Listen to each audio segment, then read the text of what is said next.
Bulchiinsi naannoo Hararii baqattoota Oromoo Somaalee irraa buqqa'uun hambarreessa qubsiifaman buqqisaa jira.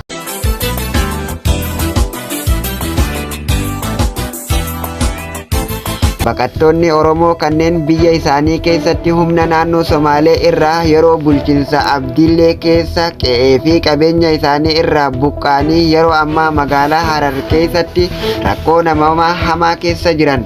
Baqattoonni kanneen doorsisa, saamicha, ajjeechaa fi sarbama mirga namoomaa irraa baqachuun Harar qubatanii turan.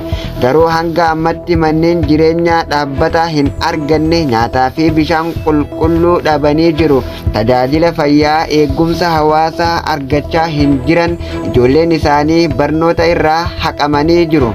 Bara jalqabaa sanitti baqattoonni waliigalaa gara miliyoona tokkotti dhiyaatan magaalota Oromiyaa akkuma hiraman qubachaa qubsiifamanitti magaalaan Hararittis akkuma sani bulchiinsi Hararii yeroo saniis nan qubsiifadhanaaf kannaa jechuun gara namoota abbaa warra 350 hanga 400 jidduu ta'u gamoo hambarreessatti ijaarramee ture kanneefi keessa jiraachaa erga turan booda yeroo ammaa yerootti manuma kannaniif kanaahuu irra deebi'anii Somaalee fi Oromoon hanga walitti araaramtutti isinitti kannine malee namni isiniif kanne hin jiru.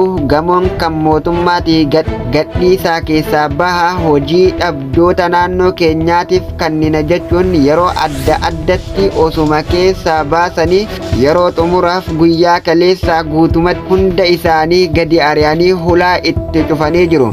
Lammiin keenya ammatti daa'imman, jaarsoo fi maatiin baay'een osoo qabanii daandiirra bulaa jiran. Baqattoonni kun yeroo ammaa magaalaa Harar keessatti rakkoo ulfaataa keessa jiru. Haaluma saniin rakkoon baqattoota kanaa osoo furmaata hin argatin yeroo dheeraa fudhatee osoo furmaata hin kennaminiif hafeera. Deeggarsa mootummaa fi dhaabbilee dhimmi ilaallatu irraa kan eeggamu rakkoo isaanii kanaaf deebii hin argatan. Inumaayyuu yoo gaafachuuf waajjira bulchiinsa Hararii deeman humna poolisiitiin reebamanii hidhuu kan ammoo rakkoo namoomaa qofa osoo hin taane hanqina haqni dhabamuutii fi itti gaafatamummaa akka mootummatti jiru dhabamuutu mul'ata.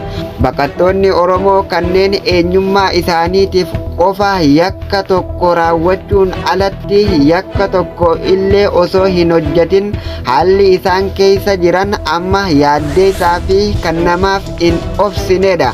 Kanaafuu waamicha keenya mootummaa federaalaa fi mootummaa naannoo Oromiyaaf rakkoo baqattoota kanaa hatattamaan ilaalee furmaata waaraa akka laatuuf gaafanna.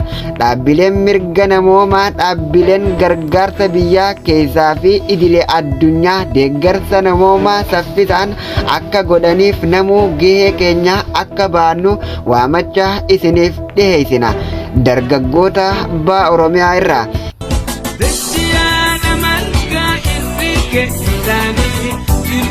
Midani jalli ke shani